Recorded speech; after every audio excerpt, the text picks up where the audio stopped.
recording.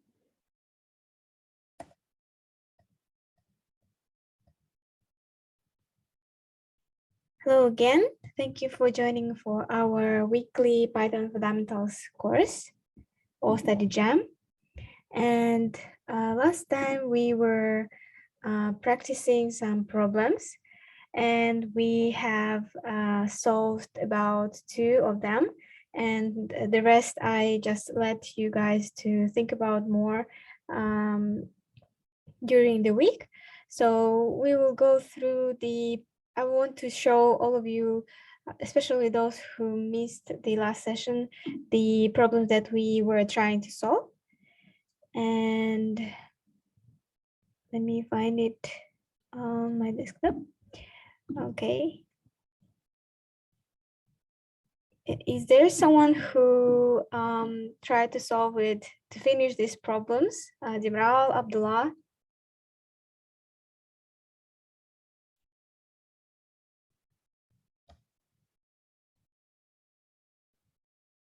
No?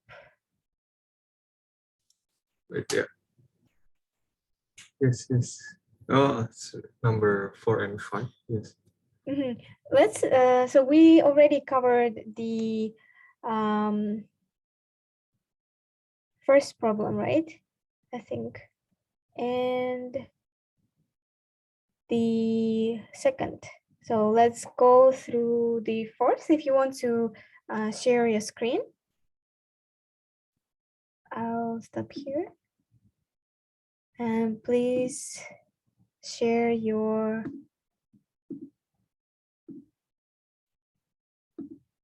solution. Okay.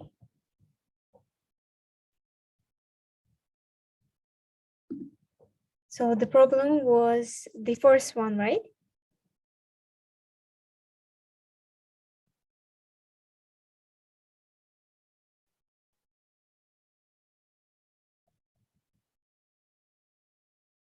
Abdullah, do you want to explain the first one?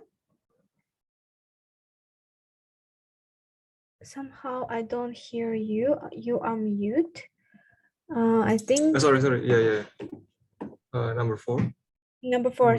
Let me just explain the problem. So we need to write the function that receives 2 inputs. One is a string and another is an integer. And as output, we should return a larger string, which is multiplied string. So if you have, for example, a high string and the integer 2, you should return high. So 2 times high, right? Yes. Okay. I think it's like pretty simple. I forgot if it's working or not. Okay. So the first line is just to define the function name and the input x and y, and then just print. Because the second input will be string, so I use dot format here. So this one will be integer, which can directly multiply to the string, which will be input by y. Yes. Dot format y. This y will replace this thing, and yeah, that's. Yeah, something like that. Okay, so you could use return statement in the function because it was the condition. Oh, yeah. And instead write print the function call, right? But it works well. Another solution could be simple, just create or refresh the variable that you receive and multiply it by the integer. So it's just the math operations, so-called math operations on string. So we've covered these on previous sessions. And if you are, if you forgot, then I recommend you to go to Kaggle and get the information, recall the information. Okay, and the last one was the program to write a Python function that tests whether the number is within 100 of 1000 or 2000. Dimral, do you think you want to try to tackle this problem or anyone else? We have here Raj, Singh, right, Dev, or Piyush.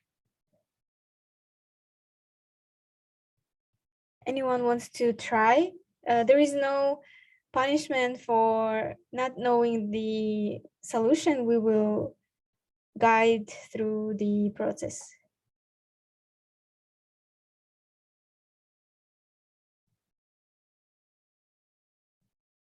Okay, Dimral, do you want to try? I think you had a good experience last session. Oh, right now my computer is not, and I'm using my phone. And okay, that's fine. But I just know that we have to use while loops, right? Okay. So let me share the screen then. So this is the problem. We have the fifth problem. We need to write the function that tests whether a number is within 100 or of 1000 or 2000. Actually, we don't need to have any loop. So I'll write here just a, we won't test it here. Just, I don't want to waste time because it was like the last session's agenda. So we write a function solution, for example, and we receive some integer x. And we need to test whether, okay, 1, 2, 3, 4, whether it's within 100 of 1000 or 2000. So any ideas? We don't need to have a loop because we don't iterate over something, right? We have no list or array. We just evaluate something. So we need to use a conditional statement. And how could we evaluate if the number is less or more than 1000 or 2000 by 100?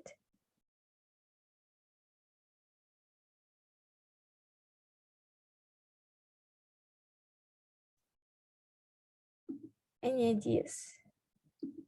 So we use conditional statement. If it was not a programming task, how would you compare if the number is less or more than 1000 or 2000 by 100?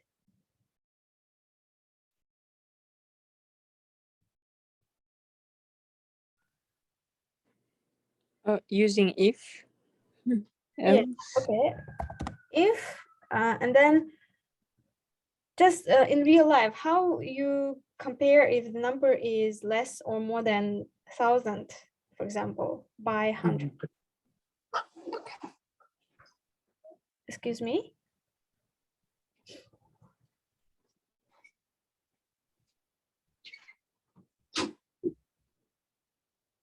If x less than 1000. So if we say if x is less than 1000, the logic is that, for example, we get 900. Imagine the x is equal to 900. 900 is more than 100. So the answer will be here when you return. Okay, return true, for example. It will be true. It will be false, right?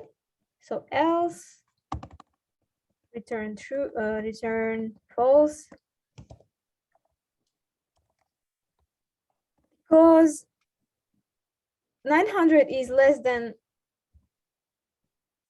is more than 100, but the task was that the number should be less or more than 1000 or 2000 by 100. So 900 is less than 1000 by 100, right? So actually the answer should be true. Do you get the problem itself first of all? Let me open while we are thinking about the problem. Let me open some space.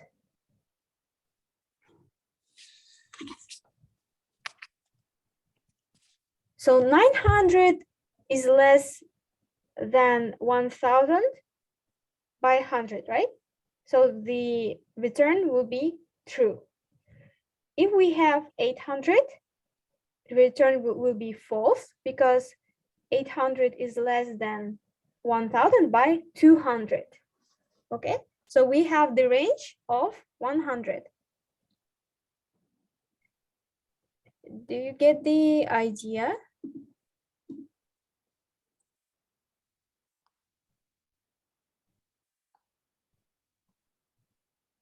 Abdullah, is it clear for you?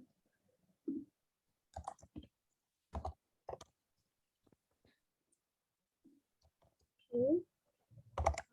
If 1000, I'll start. Okay.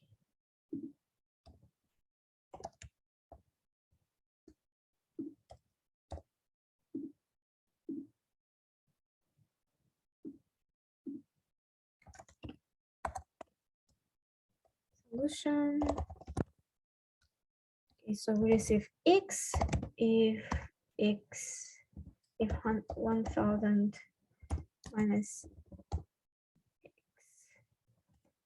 x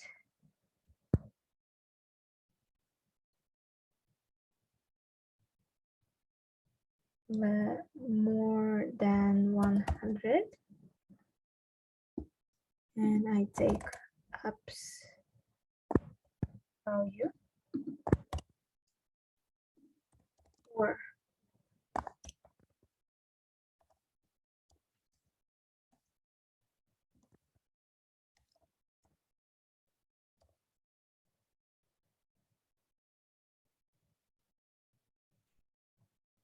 basically can do like this, return.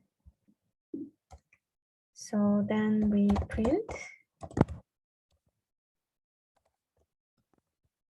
Let me try. So we print, for example, 900. It's true. So let's try another example. And it will be false.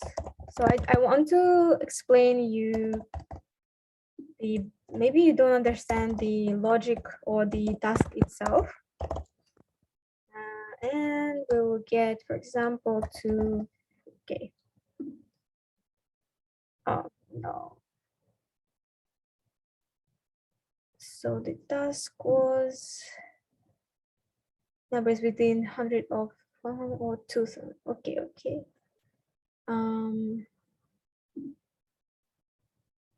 Is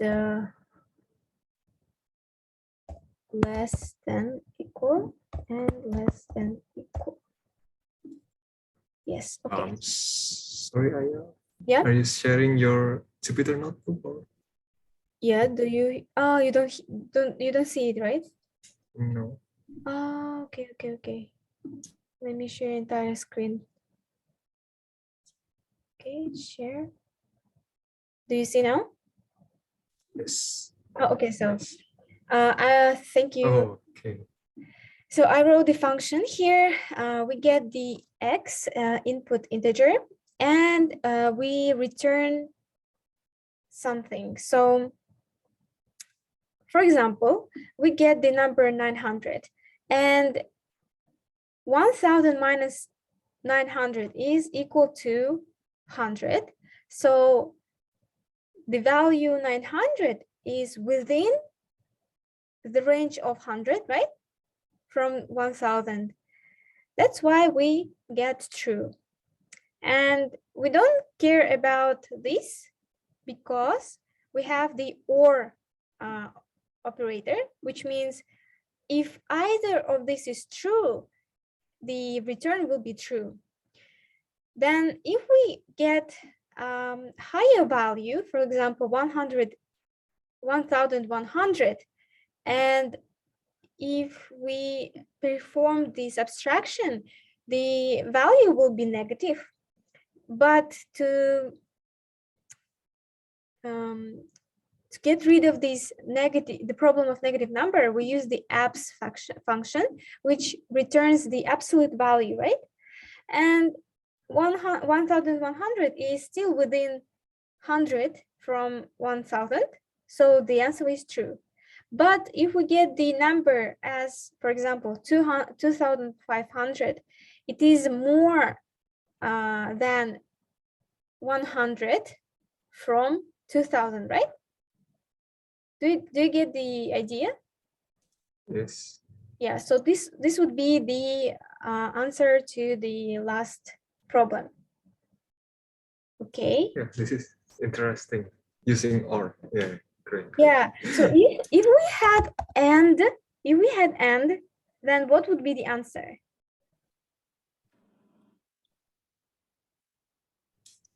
It always return false. The Yes. same. Yes, it will be always false because it will return. So it will return true only when this and this is true.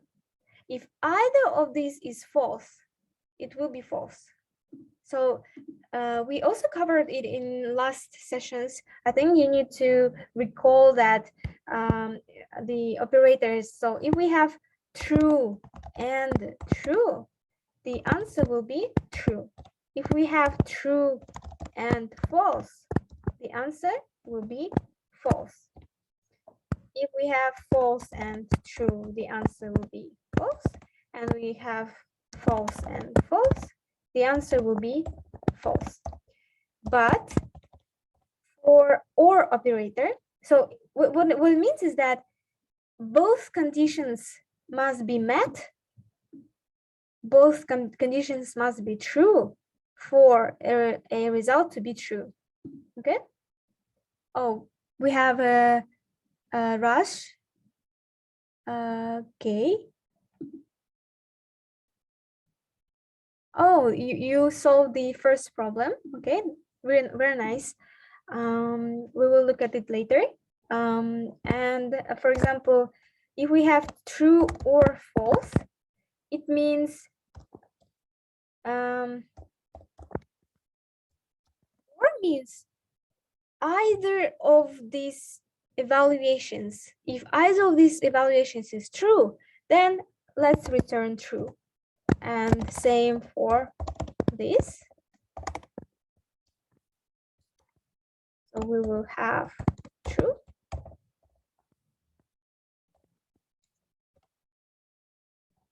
False or false will return false. True or true will return true, I think, if I'm not mistaken. Okay. Then that's it for our previous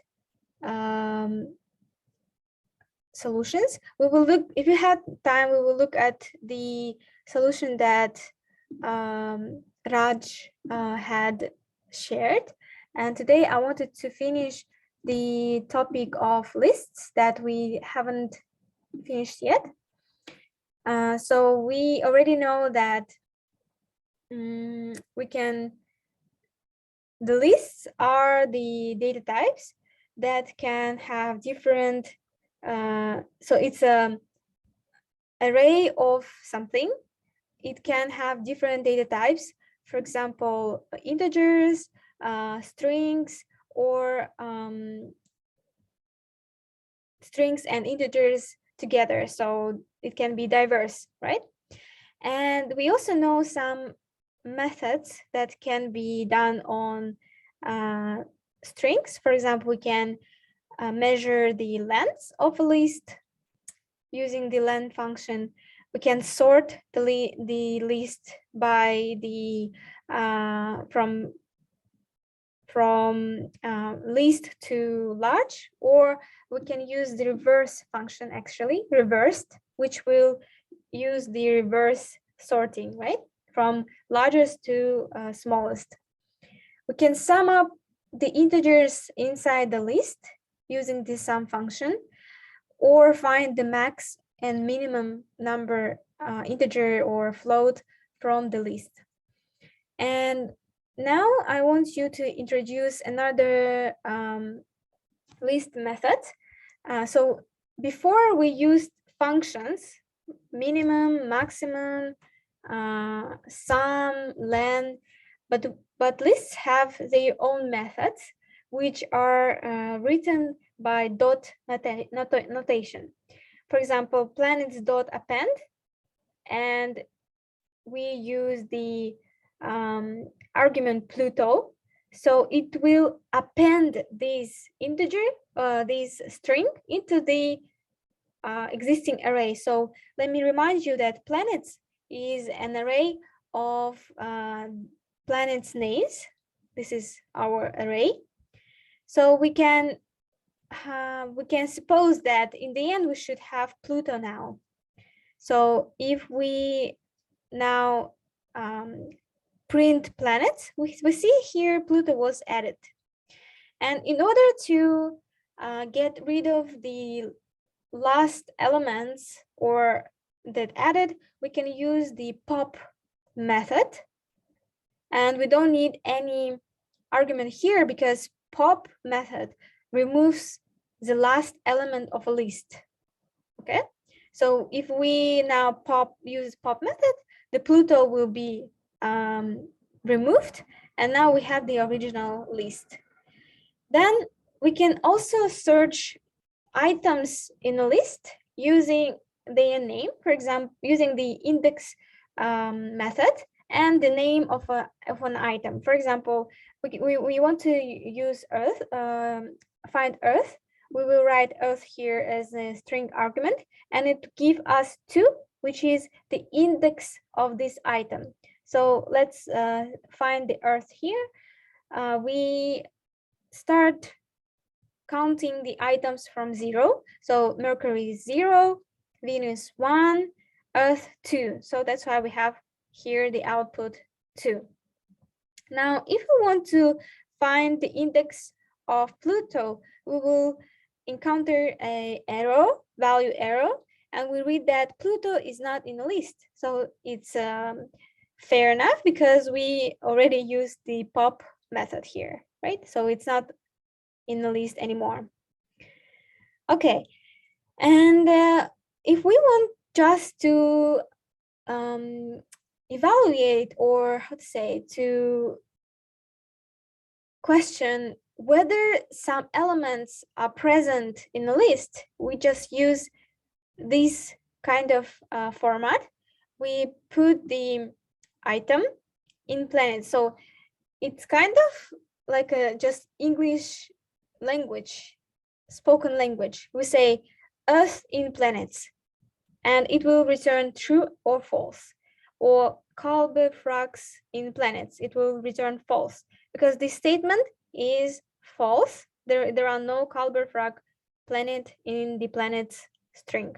Okay, and in order to learn, if you want to learn more about the list methods, you just need to use help function and write planets, which is a list, inside the argument of the help function, and it will return you all the methods that you can use here.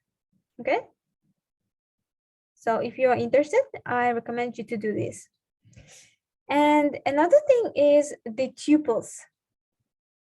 Tuples are similar to lists, but there are some differences.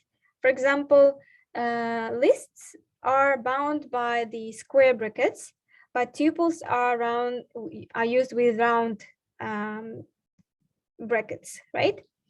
And usually tuples are used when we want to return multiple elements. For example, we calculated in our function some value x and y, and we want to return both of them.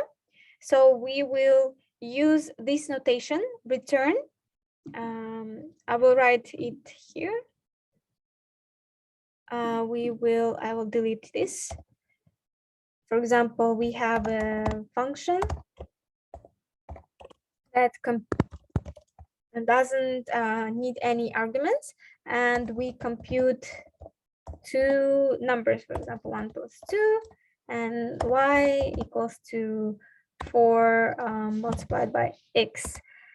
And then we return x and y. We don't see the solution because I haven't called the function and haven't printed it yet. Okay, you see? So we use the tuple notation when we want to return both or multiple, not both, we can have more than 2 elements. And we can, when we work with lists, we can access the items from the list by indexing, right? We can use this format. We can access items using index method and put the item in the argument.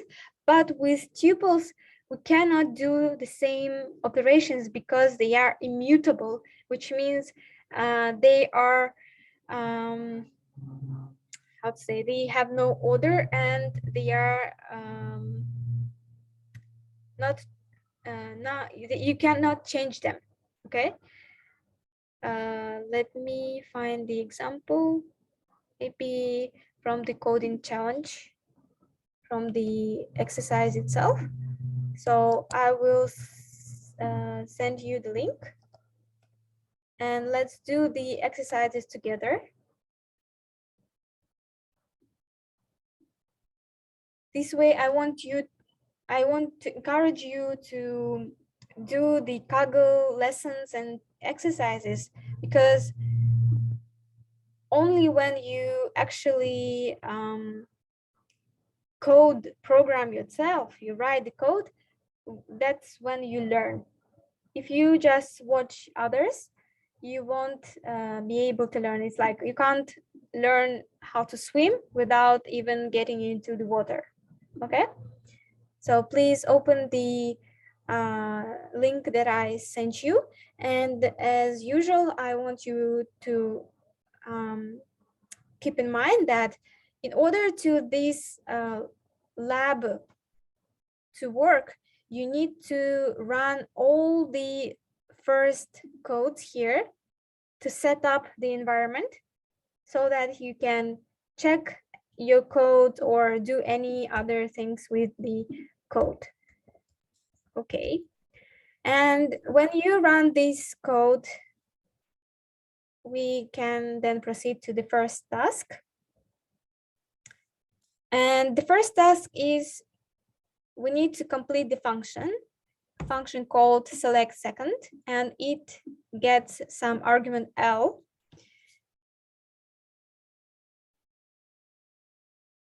Okay, so we need to return the second element of the given list. So we can assume that the argument we receive is a list, and we need to return the second element.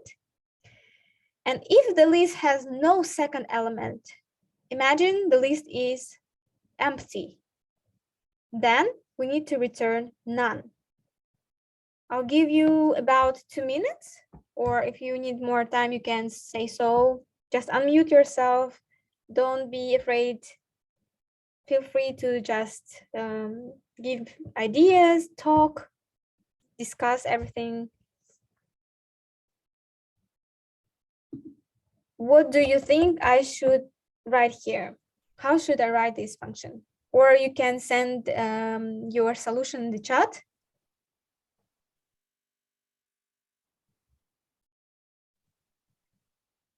You can actually try your solution first here in the environment. And if, for example, Dimral doesn't have any access for now, she can just brainstorm how can we perform this task. Okay, So Abdullah. we're gonna use conditionals, right? Yes. So yeah, okay. Abdullah, that's So, no problem. Abdullah, you can send your solutions and we can discuss as well. Yeah, Dimral, so you were saying that we need to use some conditional statements, okay? if Mm-hmm.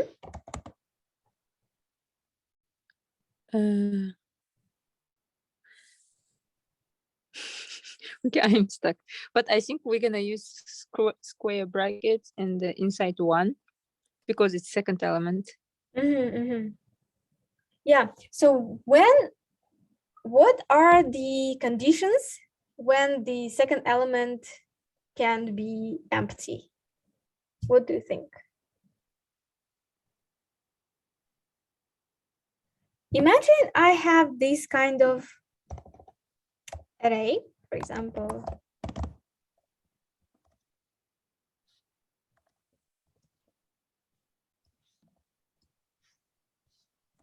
And here, do we have second element?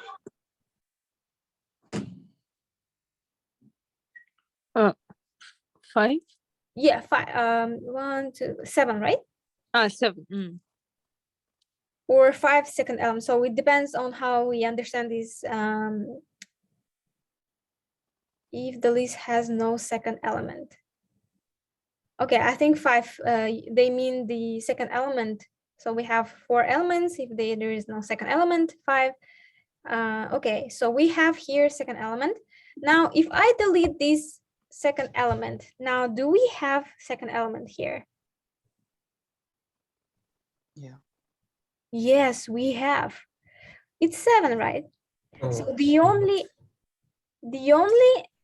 way there won't be any second element if I delete 8 and 7. Now, do we have second element? No. No. So the only way, so this is one way. Another thing is, do we have here second element? No. No. So there won't be any second element if the array is empty or it consists of just one element. So how can we write a conditional statement to check whether array is empty or it contains only one element? Should we count the numbers inside, like lengths of the array? So Dev shared his idea that first thing we should decide whether the string have 2 or more elements. Yeah. So it's I think more concise way how we check whether the list has the second element. So if I say if len of L is more than 1, right?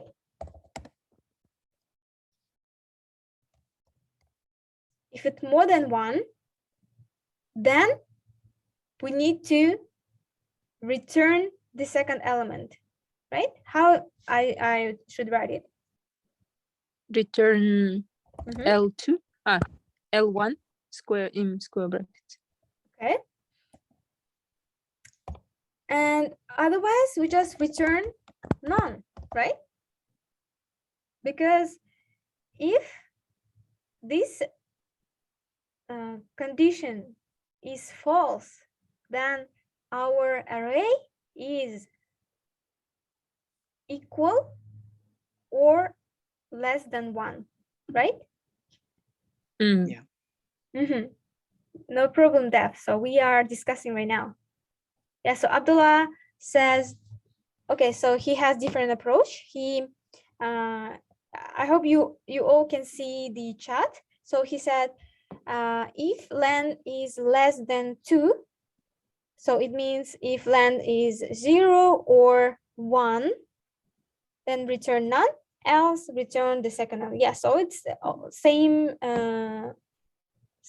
idea, but different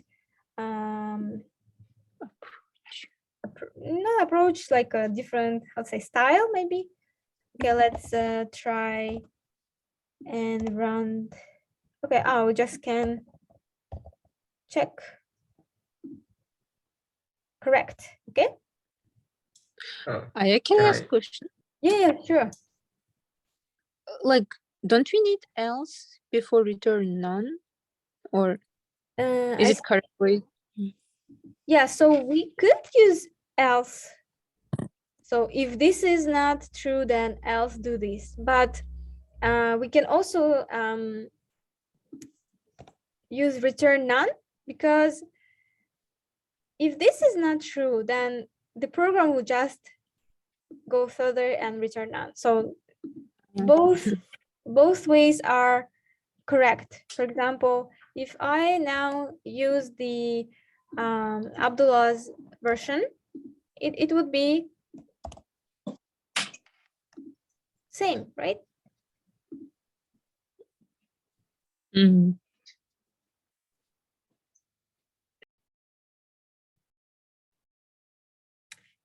We usually use, I think, else when, for example, instead of none, we, for example, return, we do something. For example, we do like L append something, for example, 3, for example, and then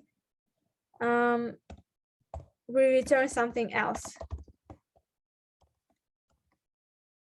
Something, okay? So if we don't do anything else with our input or result, we can just immediately return the desired outcome. I think it should work like this. Yes.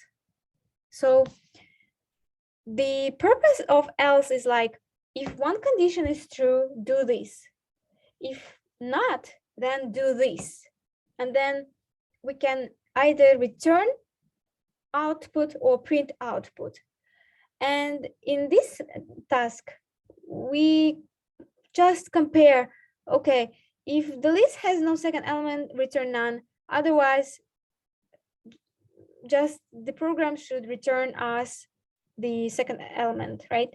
So in this particular problem, there is no difference if you use else or you don't use else. But in other cases, I think you will see that it depends on the task. Okay, so let's go to the second problem. So the task is here and you can read on your computer as well. So we have a function losing team captain, and we get some argument teams. And this is a list of teams where each team. Can you make the example of the list? What? Can you make the dummy list for this thing? Okay. You mean example? Yeah, the list. Yeah, okay, sure. This,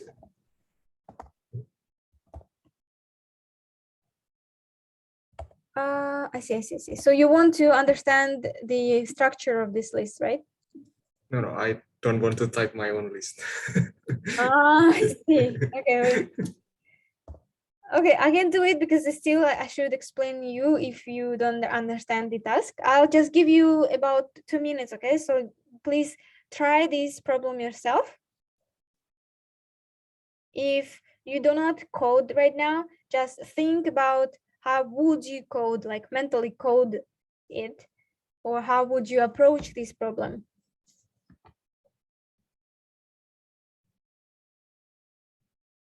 And feel free to chat, to write in the chat your solutions, your ideas, anything.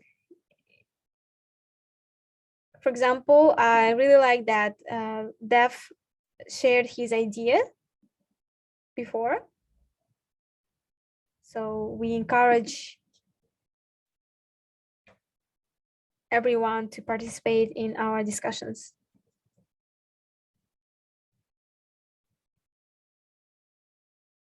And don't be afraid to make mistakes, because programming is always associated with mistakes. You will also always encounter some bugs, errors, and your task is to eliminate them, to find better solution. If you don't know something, you just Google it, ask friends, anyone who is more knowledgeable. So Raj, if you're hesitant to dive into our discussion, I encourage you to don't be afraid and just enjoy these solving attempts. So any solutions? Any questions about the task? Maybe you don't quite understand it. Okay, so Abdullah have really concise solution. Returns teams -2. Interesting. Okay, let me explain the task for all of you in case you don't quite understand it. So we have teams, which is a list, and this list contains a list of names. So it means it's a nested list, right? And we need to return the second player from the last listed team. Oh, I'm sorry. It's list on the list. Oh, Yes. sorry. Yes. No, don't apologize, please. It's good that you attempt. It's the most important thing that you attempted. Read carefully the task. So the first thing that you need to do is to understand the task. The second thing you should think, how would you as a human solve this problem? And then if you understand how would you solve it as a human, then you can try and find the way how to instruct a computer to solve a similar problem. Okay, how to select last team? Great question, Dev. So we can use one way is to use team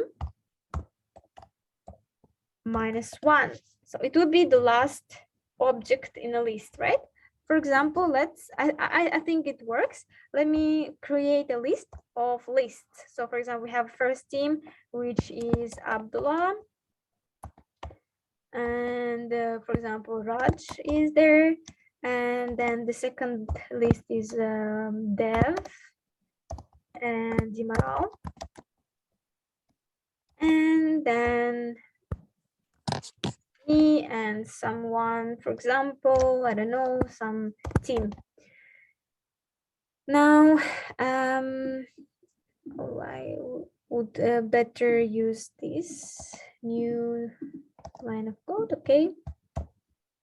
So we have a team, and let's try -1. The defined. Oh, okay. We should use string, right? Because otherwise it will think that it's name of a variable.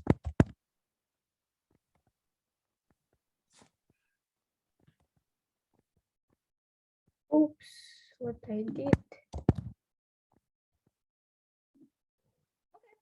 So now we extracted the last team, right? If I want to extract the pre-last team, I would use -2. Okay. Now, Def, you know how to select the last team. And our task is to return the second player from the last team.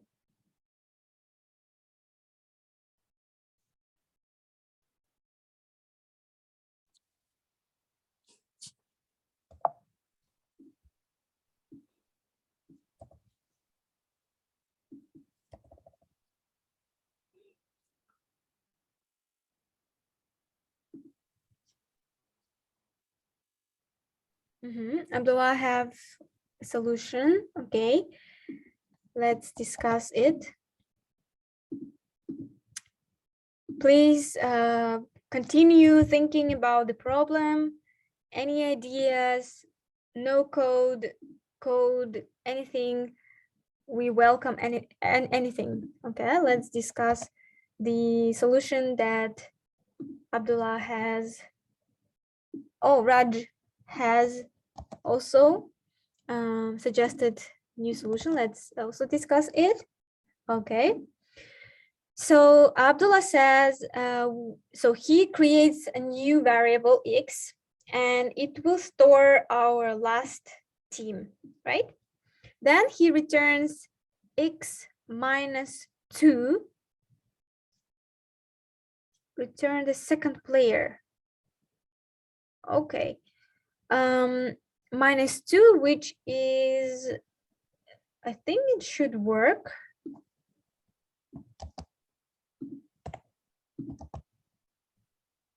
Okay, and we print solution.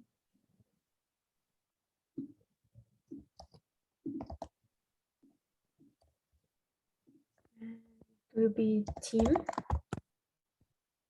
Okay.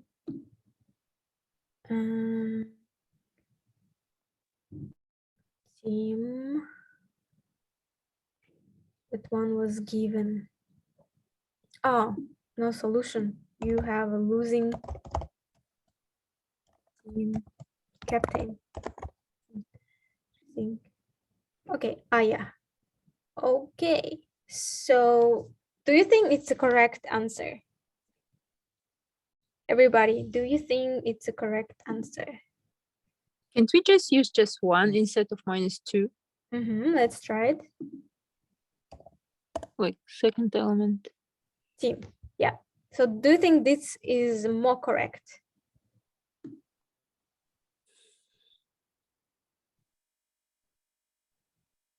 Okay, Abdullah has another solution, which I also want to discuss. Okay. Yeah, I think, so do you think this is correct, or minus 2 was correct? 1. 1. Yes, it's correct. Why? Because we need second element. Right, we need second element. So the second is team, right? Yeah. And also, imagine we had more like I don't know, George or some Amir, again writing some variables. Imagine I had more names in the last team, and if I say minus 2, it will return me this one. It's not the second team player, right? So we could use 1, and it will solve our problem correctly.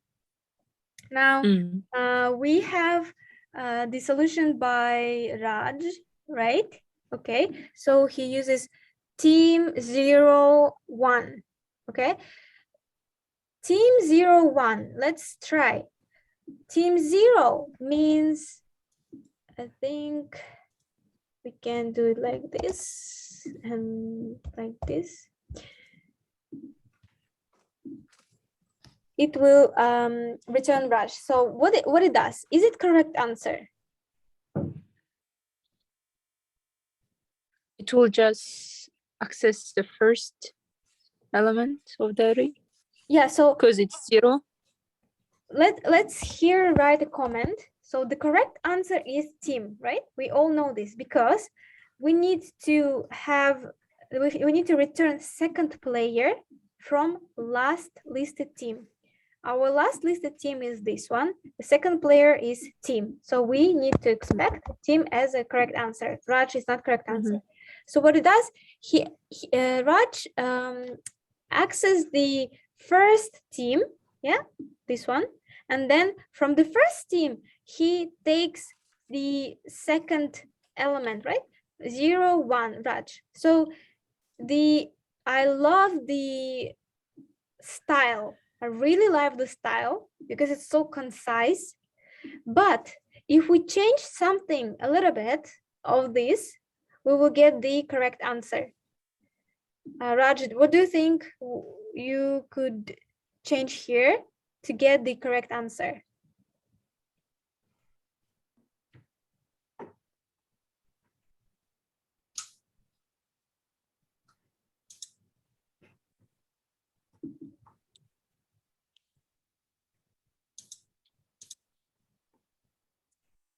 I'm waiting a little bit from Raj to rehabilitize, how to say. This is a really nice idea, but we need to change a little bit.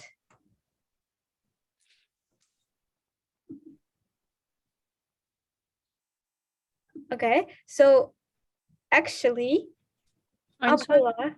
Abdullah had presented as the second attempt he made, and it's really similar to what Raj has made, but he used -1 and -2. Okay, let's see. It's George. Okay, so what's the problem here is that now we all understand how to access last elements. We really like to use -1, -2, -3. We really like to use it. I enjoy seeing that you really understand it. But now we need to, yes, it's George. Now we need to use properly our knowledge. So we need second element. How? 1. Right, just 1, right? Mm. Team. So we access the last list -1, and then we know that the second element will be always with index 1 because we start counting from 0, 0, 1, 2. We don't need to count from backwards because imagine I had millions of names here. It's illogical that you would access the second element by -1, 2, 3, 4, 5, 6, 7, 8, 9, 10, 11, 12. It's strange, right? I just need to put 1 and that's it, right? I hope you all understand the logic here. So it's already 6 o'clock, and here are 3, 4, 5. So 3 more tasks. I encourage you to try them yourself. And next lesson, we will discuss if you have any problems. You don't actually need my help because you can run here the code. If it's correct, then congratulations. If it's not correct, I encourage you to spend more time, like 30 minutes, trying to solve this problem. If you don't have the correct outcome, then delete this how to say, number hashtag, and no, not this, delete this one, and it will give you a hint. Your function should change the and then after this hint, try to solve this problem. If it's still difficult to solve, then delete this hashtag and see the solution, right? And after you see the solution, don't just look at it. Please understand it, and then try to write the solution yourself without looking at the solution. So it would be the most cleverest way to improve your coding skills. And the same for these tasks. And if you solve the problem, if you saw the solution, but still you don't understand why was this approach or why it was this solution, we will discuss. You can ask questions next time, okay? And otherwise, we will go to the next topic. Abdullah said, can you share the link? Actually, I shared the link in the beginning, maybe only for some of you. So this is the link, okay? And next session, I'm aiming to cover list comprehensions. And it is related to loops. And also I want to introduce you new topic, okay? So thank you very much for coming to our study jams. I really looking forward to see you next week. Bye-bye. Bye. Thank you. Oh, I just like to ask what list comprehension. Sorry. Oh, you